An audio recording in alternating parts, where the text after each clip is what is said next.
I remember I took part in some of those discussions. He was asking the guys around the table, so if we remove President William Ruto, who do we put in power? Or who will be in that office? Or who will preside over for us to deliver to Kenyans what Kenyans are looking for? Who will allow Kenyans to do their things democratically? He said, we can now not do it undemocratically right now. So let us go through the process.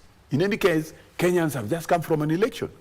And that's why he agreed to a discussion framework that brought his political formation to have a framework of discussion with the current administration. He said that if other people are not willing, because maybe people are feeling shy, he said, anything I do, I do for Kenya. And if doing it for Kenya will mean that Kenyans gain at the end of the day through my sacrifice, then I'm offering myself.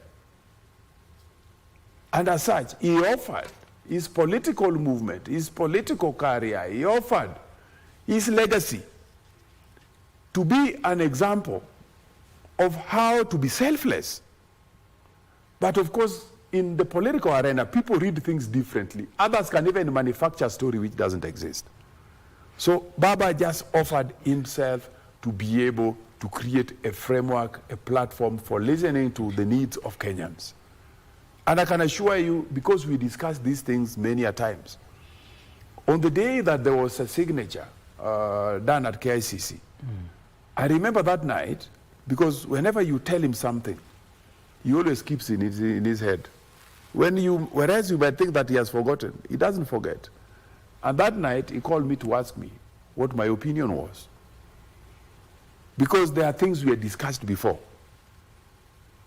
I told him, of course,